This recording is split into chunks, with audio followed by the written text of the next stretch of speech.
Hello and welcome to Working Lunch, the SLO Chamber's weekly series where we get to sit down with our community leaders and bring back some of that connection we've all been missing during these COVID days of social distancing. And while we're at it, we'll maybe get to learn some new things. I'm Jim D'Antona, President and CEO of the SLO Chamber, and today we'll get some inside perspective from the Downtown SLO CEO, Bettina Swigger. Bettina was born and raised in Albuquerque, New Mexico. She has served as the CEO of the Downtown SLO since October 2018. She moved to San Luis Obispo from Colorado in 2011 to run a little organization you might be familiar with, Festival Mosaic, where she served for 8 years. She's a member of the Leadership SLO Class 21, which she might have to confirm for me is the best class ever. I'm not sure. She served on the Leadership SLO Board of Directors. She was part of the Imagine SLO, our economic vision core planning team, and she currently sits on the membership council for the Chamber. Having seen firsthand her advocacy and support for our downtown, I'm looking forward to talking with Bettina about how things are going downtown, ways the organization has pivoted, and to learning a little bit more about her background and previous roles. Bettina, thank you so much for being here.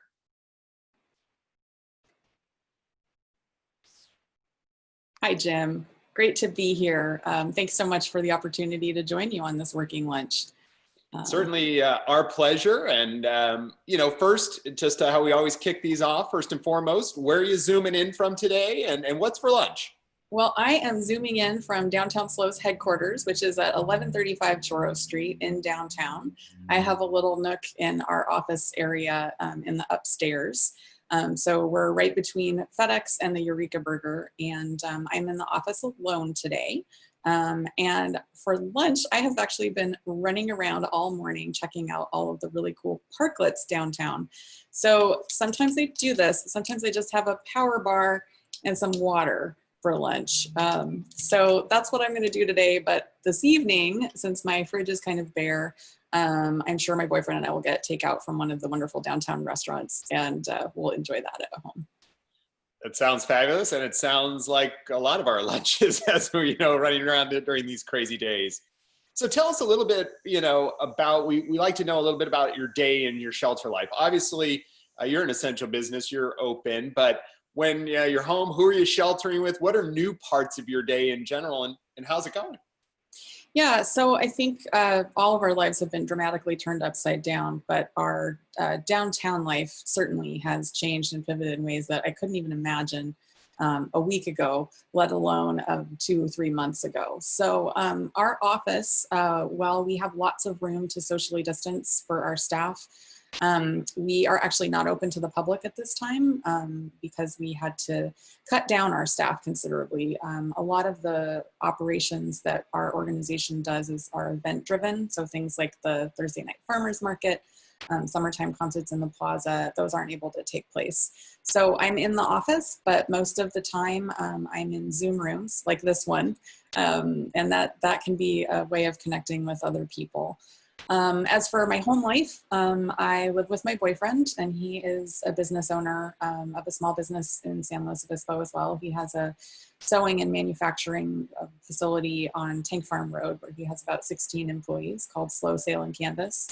And both of us have been working really, really hard through this time. So it's been interesting to watch some people maybe step back, maybe lose their employment and move into a moment where they're relaxing or exploring new hobbies. And I can say with certainty that that has not been our household's experience. We've definitely been just pivoting, working really hard, and appreciating each other a little more. So happy to have him. We don't have children, so I don't have to deal with the extra burden of trying to care for children and work in this moment. Well, and it's, that is probably one of even the bigger challenges of all the things we have to do normally, but those folks with kids and looking at how you're homeschooling and doing it's truly a challenge. But before we kind of dive into downtown, which there's a lot of interesting stuff I'd love for our folks to hear and for us to talk about, loved a little bit, know a little bit more about your background. How did you come to this role and kind of what drew you to it? That's such a great question. And I think like many places that we end up sort of along our lives, there's not one clear path that we took to get there. And while I was thinking about how to answer this question, I was actually thinking about the foundation that I had as a young person growing up in my community in Albuquerque. I lived very close to an urban center. I lived near the university. There's a University of New Mexico in Albuquerque.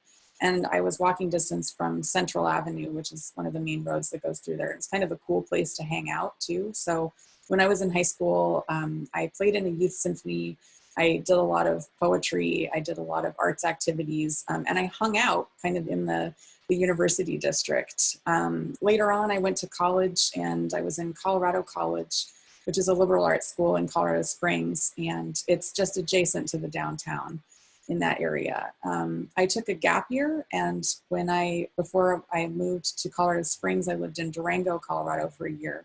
And I worked at a coffee shop in the downtown.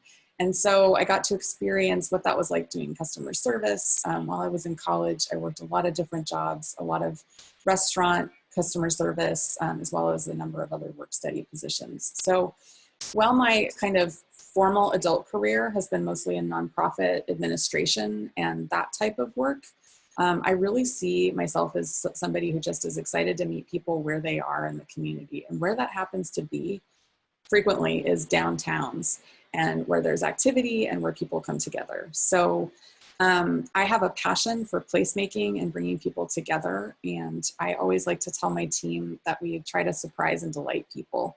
And I believe that the arts surprise and delight people frequently, but our places also do. So when I came to San Luis Obispo, I remember this very distinctly, actually. The first moment I set foot in this town was Halloween 2010, and I flew in for a job interview. First of all, it was when the airport was really small, and the director of the search committee picked me up, and there were like 5 people that he knew in the airport lobby. So that was a pretty clear indication that this was a special place where you kind of didn't have the opportunity to meet a stranger, if you know what I mean. But it was Halloween, and I stayed at the Garden Street Inn that night. And I went on a walk. We went out and had dinner at Coberlet Blue. Was the first place I had a meal in San Luis Obispo in the downtown. I stayed at the Garden Street Inn, and I walked around the community, and I looked at all of the public utility boxes that were painted. And that's a great program that the city's public art program runs. And I just thought, gosh, this is a place that cares about good food, about being together, and about public art. And that was really what made me fall in love with this place was the downtown. And of course, the fantastic organization that was Festival Mosaic that I ended up running for 8 years. But ultimately what brought me to Downtown SLO was I came here every day when the opportunity came up. I was excited about getting a little bit more involved in the more kind of direct economic vitality part of the community. And as a matter of fact, my participation in the Imagine SLO program, you see this little sticker here, really solidified my desire to get a little bit more interested and directly involved with the work that was being done in the city and the county and the region to promote this area's opportunity for entrepreneurs, for existing business, and for creative people to thrive. So it was a lot of the chamber's actually fault that I now work for Downtown SLO. And in fact, I was thinking this morning too about 3 years ago when a bunch of us were in Boulder and Denver this time of year. We were getting ready to go on that trip. And that was a really fun trip as well. I got to solidify some relationships with people and get to show them my old home state. So yeah, it's kind of the chamber's fault, actually. Well, I'm so glad. I mean, it's amazing the partnership we've been able to have in kind of supporting and working towards supporting our downtown, our businesses that do amazing things. And, you talked a little bit about before, many people know about the Downtown SLO organization as the catalyst for those signature events like our farmers market and the concerts in the plaza. Obviously, those aren't happening right now. How have you used this disruption to deliver on your mission, or to foster economically vibrant downtown and really kind of deliver on your mission in that without kind of these other pieces which are better known for? Yeah, so it's such an interesting, complicated question, like everything is these days, right? Right before everything happened, sort of in March, we were actually headed into a strategic planning process. And in fact, I was in the planning process of planning a board retreat that was supposed to take place on March 22nd, I believe. And Garrett Olson was working with us as our consultant. We had this great plan for doing a strategic plan. We had just done a gigantic community survey where we'd had thousands of people chime in and tell us what they thought was important about the downtown. And one of the things that we were planning to do prior to COVID was streamline some of the work that we did and really try to deepen the relationship that we had with our stakeholders. And our primary stakeholders are the businesses who make up our membership. So for those of you who are out there watching who maybe don't have a business in the downtown, the way that our organization is structured is we have a contract with the city. And when you get a business license with the city that's in a particular set of boundaries in the downtown, you pay an additional business license fee, and that comes to our organization and allows us to do our work promoting downtown as an economically vibrant place. We support our businesses and we provide additional economic support that's beyond what you might get if you were in another geographic area of the city. So that prior to COVID made up about a third of our income. And then we produced and planned events that were designed to bring people to the downtown so that those businesses would then be successful.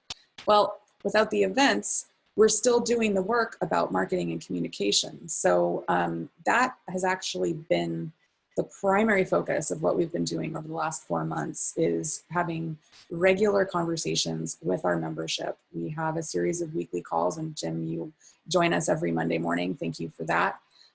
We have Monday morning calls at 10 a.m. in a Zoom room just like this. And we have people from the city, from the county, from the chamber, from Cal Poly. We all come together and kind of talk about where we are in the particular situation and in the moment as it changes week to week. So our primary activity has shifted from bringing events to make people come downtown and be excited about downtown to responding to COVID-19 and trying to decode the rapidly changing information and get the opportunities out to our businesses. Yeah, I think what's interesting in there is that, you know, just in the short time that I've been in my role, I've seen that has been something you've always done. And so it's not like this is a new thing, but it's getting obviously more attention. So do you think is there silver linings in some of that? And do you think any of these will be kind of permanent changes in terms of balancing kind of what people see and what you're doing? Or as soon as farmers market comes back in concerts, that's still going to be the biggest draw? You know, it's so hard to say. I think I'm just kind of questioning my relationship with the word permanent in general these days. It's turned me into more of like a Zen Buddhist practitioner, because really all we have is this moment. And a joke that I've made frequently on the Monday morning Zoom calls is that all we have are 3 days. We have today, we have tomorrow, and we have yesterday. So that's kind of the moment that I'm living in right now. But I do think that there are some successes that have come out of this time. I think our relationship with our individual business stakeholders has strengthened. I hope that if some of you out there are watching and you feel that's true, that I'm on the right line. And if I'm not, then please reach out to me so we can have a conversation about that. But yes, there's great value in having an organization that can speak with one voice for a diverse group of people and a diverse group of businesses. So, you know, the Chamber is a strong voice in our region, obviously. And then Downtown SLO is also sort of a microcosm of that type of unifying voice. And we've also just seen some really incredible work come out of the partnership that we have with the city of SLO. I've got to give the city some really major props. Part of the work that I do is with International Downtown Association. And so I have weekly calls with other CEOs of other downtown management and place management organizations in large cities, small cities, all across the country. And not every city has been so adaptive to this unique challenge that or this not unique challenge we're facing. And, you know, over the last 3 weeks, the city has deployed more than 30 parklets in our downtown for our downtown businesses to do outdoor dining, to do outdoor barbering, which clearly I need to go and visit the Blade Runner and have my hair done. It's been a minute, but the responsiveness of the city to respond to immediate needs and to put programs like Open SLO and be iterative and change it so that it can be better serving the business's needs as they change along with the emergency has really been remarkable. Yeah, I agree. And I would echo those comments, certainly from ours I feel like we're pretty lucky to have a city that is really trying to respond to this issue. There are no great answers. And every time, I know your organization has done a great job to assist in that and bring it all together. And the city of SLO has done the same to try and bring resources to that. And so we all have seen what you're talking about, those parklets. Downtown's looking a lot different these days. And, you know, looking at it from Downtown SLO, how have you been assisting your members with reopening? I know you've had several projects and you're also supporting people to understand kind of what's happening here. Yeah, I mean, this changes every day, it feels like. I'm sure that you can relate to that. In the early stages of the emergency, a lot of it was just reaching out and making sure that people felt supported, right? So we called every single one of our of the phone numbers that we had for our downtown businesses and said, how are you? Like, what do you need? And at the beginning, we didn't know how quickly the disease would spread. We didn't know if there'd be federal relief. There were lots of things that we didn't know. Today, I think that our response is more about decoding information, definitely. I mean, that's a big part of it, right? So we try to make sure that we're as informed as possible because we know that other people who are out there running their businesses day to day don't have the bandwidth or the time or even the space in their schedule to watch the governor's daily updates and read all of the reports that are coming out and make sure that they understand what's happening in city council. So we are kind of a distillery. Well, I don't know if that's the right word. Maybe an aggregator would be a better word for information and kind of like a decoder ring. But we've also tried to help our businesses in really practical ways. So one way we did this was when we were going through the reopening, we offered these kits for free to our businesses called the We Got This kit. And the message behind that was, we got this. And also, we got this kit. So it was play, but also had practical items that people would need to reopen their businesses. So that included a few masks, lots of gloves, some face masks, paper towels, which for a while were kind of hard to buy, right? Like Costco was putting limits. I think they still are on how many paper towels you can buy. And then we partnered with a hand sanitizer distillery, which is why that word was in my brain. And in Paso, and they gave us a great deal on, gosh, a couple $1,000s worth of hand sanitizer that we now have in our office, and we can give to anybody if they need that equipment for, you know, opening up a retail shop or their architecture firm or whatever they might need. So that was really fun. We distributed, gosh, I think more than like 125 of those.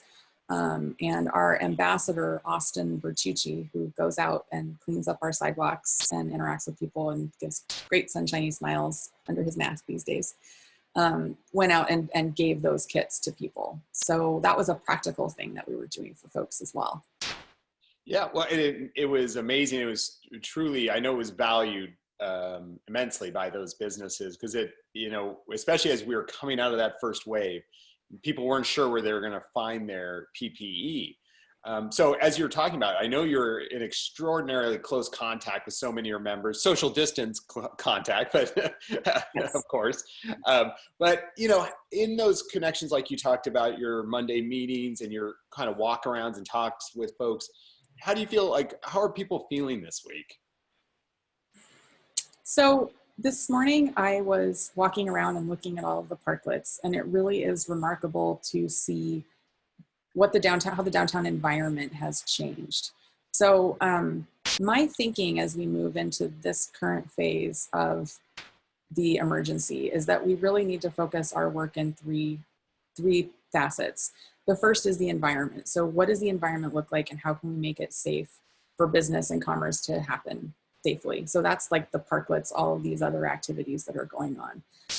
The second is innovation. So how are the businesses having space to innovate and adapt their businesses? So in the early stages of the shutdown, we saw restaurants turn into de facto grocery stores, right? That was super cool to see. And then the third is the economy. So what kinds of policies are coming out of the federal, the state, the county, and the city that will offer direct support to the businesses so they can continue to employ people, continue to conduct businesses and bring in sales tax and all of the different revenues that are needed to keep a society functioning, essentially. Today, there is, I believe, some concern about the unemployment money running out. I have heard from some downtown businesses that they've been unable to recruit as many of their of their former employees back because that unemployment money was high. That's going to be changing. I've also heard from others that they are not going to be able to keep their staffing at the levels that it's been because the business activity just hasn't been what they expected. And that is understandable, right? Because we are in a public health crisis and a lot of people don't feel comfortable going out, even if they are staying 6 feet apart and if they are wearing a mask. Maybe they're in a vulnerable population or they live with somebody who's vulnerable or they just don't want to run the risk. Everything's kind of up in the air. But with these new parklets downtown, there is a general sense downtown, I believe, of optimism, resilience, and nimbleness. So I hope that that continues. We're also headed into a little bit of a warm weekend. Now, for those of you who are living in North County, I am just going to say that we're very delicate here in San Luis Obispo, and when it goes above 85, that's kind of our cutoff point for comfortability. But it'll be interesting to see if that has an effect on the activities in the downtown. Great point on what qualifies as warm down in SLO. It's a perfect point. And as you're talking about, there have been so many changes in all of our lives and the organizations because of COVID. Are there any changes kind of personally or professionally that you think or hope may be permanent? Yeah, well, unfortunately, I will say that for our organization, I mentioned that, our revenue came from events and that has led to some permanent layoffs for our staff. And that's been really personally heartbreaking. I had to let people go that I cared deeply about and really enjoyed working with and who served our community very, very well. So I want to honor them and just say how hard that was to say goodbye. And also to all of you out there who have had to make those difficult decisions. That's a real thing. And there are mental health challenges that come with that. On the positive side, I think that we are going to see that the businesses that are accustomed to being creative and willing to adapt are going to see the most success and come out of this the strongest. From a space perspective, not outer space, but just physical space in the downtown, I think that our downtown is actually positioned in a place to be a little bit better off than some of the other communities that I work with. For the simple reason that we don't have sprawling skyscrapers full of office workers, and we don't have this sort of looming sense of the office workers never coming back. The biggest employers in our downtown area are actually the county and the city government. So we've definitely seen a fall off in some foot traffic during the week. And in that lunchtime crowd from people who might still be working from home, who work for the city and the county. But there's nothing like what I'm seeing and hearing from my colleagues in other cities about how they are just looking at like total revisioning of what the daytime week commerce looks like in the downtown cores as our relationship to where we work, working remote, and all of that changes. I'm not sure if that answered your question, but it does, because it talks about how we're going to kind of move into that. As you talked about, nothing's permanent. As we just kind of morph into these next days and months and years ahead, I think it's interesting to see how us thinking about that change will be helpful. So in one of the things I like to do, we're getting to our last few minutes amazingly. I mean, it's shocking we're already through the 30 minutes here almost. But I want to talk about some of the things, more upbeat. I understand you're working on your first book. Oh gosh. What spurred you to take on something like that? And what's that process been like? Yes, well, I appreciate you bringing that up because it is important for us to have activities outside of our jobs. And my book project is definitely something that's outside of my job. So I've been a writer for my whole life. I have a degree in literature, and once upon a time I was a freelance writer for various independent news weeklies, and I write poetry occasionally, and I work on nonfiction. So I've been working on a book for the last 4 years, really in earnest. It's a project about what happened to me when I lost my mother very suddenly when I was 29 years old. And I had a pretty crazy year. The year that I turned 30, I moved across the country. I lost my mother. I got divorced. My grandmother died. And I had some other issues that were just, it was the year that everything kind of went upside down. And it's been really interesting because I've been working on this book for such a long time. I have about 80% of a manuscript done right now, although I don't know if I'll ever finish it. If my goal is perfection, which you shouldn't strive for perfection, you should just strive for better.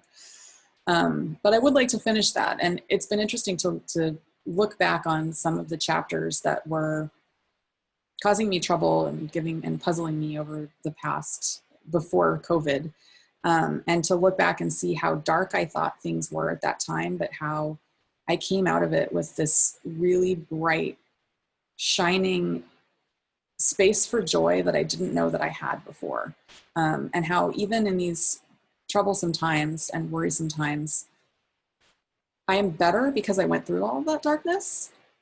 And I think that there may be a lesson there, right? So we're going through a dark time as a world, and we don't know what's going to happen, but we have to learn some lessons, and we can emerge from these crises with our hearts intact, with our brains more willing to learn and take on new challenges, and have a deeper appreciation for what it means to be alive and together.